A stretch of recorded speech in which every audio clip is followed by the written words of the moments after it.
The legendary John Cafferty of John Cafferty and the Beaver Brown Band. Good morning, sir. How in the world are you? I am doing great, Josh. Thanks. It's good to hear from you, man. I've been inundated with all this awesome news about a new album that you guys have coming out, The Sound of Waves. 37 years in between albums. Why the extended time between albums, sir? That doesn't sound very rock and roll. 37 years in between, but it's hard to believe that amount of time went by before we actually put out a complete album of new stuff. But we had a wonderful window of opportunity back in the 80s to create some music that get out on the airwaves and became big hits for us. And music changes, evolves, and styles change. And when that happened, we sort of went back to what we knew how to do, which was, count to four every Saturday night and rock and roll. So, we've been playing all of that time. We never stopped playing. We just weren't making records. And see, that's a great point, because obviously when I see this headline come across, John Cafferty and the Beaver Brown Band, first new album in 37 years, I thought to myself, no way, dude. He's like, I know that he's still been playing. Like, I've seen stuff and I've heard stuff over the years. And my colleague and I were going through your list of soundtrack contributions in the 1980s. Sir, the soundtrack of my youth was provided so much by John Cafferty and the Beaver Brown Band. Tell me a little bit about this new album. Listen to a couple of the tunes. Day in the Sun, man, it sounds like everything I love about rock and roll music. Well, thank you so much for saying that. It really puts a smile on people's faces, that one. I got a call a couple of years ago from Peter Farrelly, one of the Farrelly brothers. They're from Rhode Island and, great filmmakers. And they were doing a new movie called Ricky Stenicki with John Cena, yeah. And they asked me if I had anything new, and I started working on songs for the new album.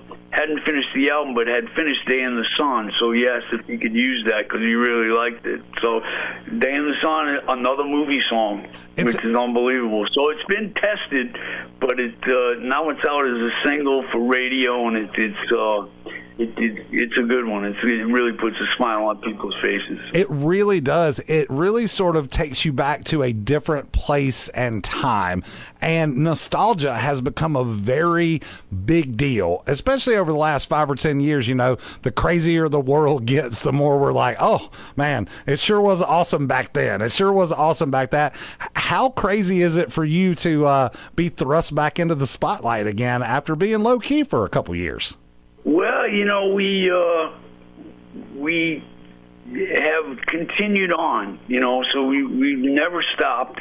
And, it's just part of the journey. We're very fortunate to, look over our shoulder and looking at a career and a life that we chose to do. We got to do exactly what we wanted to do our whole life through.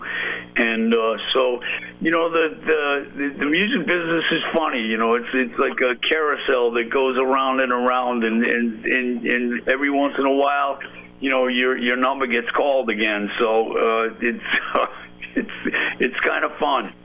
Dude, I bet it is. And another cool thing that we noticed while we were looking at the lineup, you've still got OG members of the Beaver Brown Band. And how important is that to you to keep your boys, to keep your team together? Well, I've been blessed to play with such great musicians my whole career. I write the songs and I tell the stories, but, these guys really do bring the magic to the table and, with their playing ability. I'm talking about Gary Gramolini, our guitar player who helped produce the record with me, and Michael Antunes, our, magical sax player who was in the movie Eddie and the Cruisers, by the way. So, to have those three voices still together is, a big part of the sound that we were successful with all those years ago, and still part of what helps us to continue to this day. And I would like to piggyback off that. You guys still sound great. The tunes that I've heard from the new album, you guys sound great. You know, so often when folks get back out on the road, you know, they can't do the songs like they did back in the day. You still sound great. Do you have any hints? Do you have any tips? We've got a lot of entertainers that live here in Branson, Missouri. Do you have any hints or tips that you use to take care of your voice all these years? Well, like I said, I'm more of a storyteller than a singer, but you know, I've always found that, you know, if you get your ego out of the way and you just go up on the stage and let the music do what it does, then you know, then all is good. You know, you just go out there and you're trying to, you know, lift people's hearts up, you know, and if you can do that, you lift your own in return. John Cafferty and the Beaver Brown Band.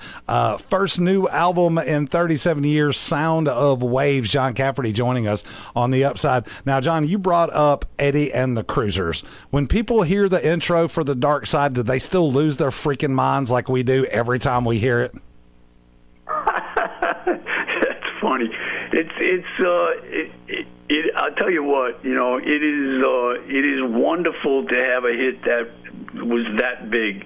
You know, it's true. It's as soon as people hear that piano introduction, something happens in every room that we're in. I don't know what it is, but it surely takes that magic carpet ride, you know, and you know, people get very excited because it reminds them of a time and place when they first heard it, and it's pretty cool. It is super cool. It's still one of our most favorite jams to play here. We play it as often as we can, just a good old rockin' song. Now, you're actually going to be on the road with Rick Springfield, John Waite, and Wang Chung with some shows coming up. Sir, that sounds like a pretty kick-ass lineup.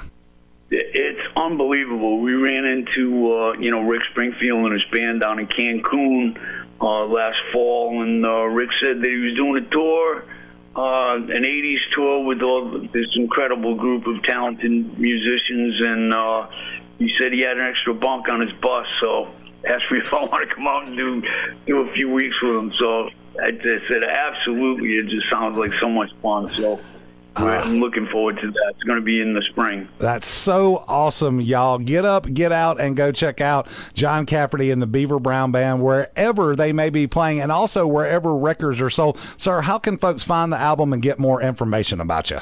Well, it's going to be April 11th is going to be the release on all the streaming platforms, you know, like Apple, Amazon, Spotify, all of that. Nice. We have a CD that has a beautiful, you know, 12-page booklet, like old school, with all the lyrics and all pictures and all of that stuff. That's going to be available on johncafferty.com, of course, and Amazon.com. So, it's right around the corner. At the end of the week, it's going to be so great. Do yourself a favor and pick it up. Sir, thank you so much for taking time out to chat with us.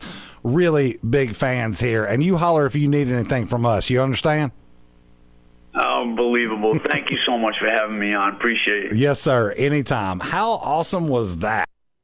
How awesome was that indeed, ladies and gentlemen? John Cafferty from John Cafferty and the Beaver Brown Band on tour this summer with Rick Springfield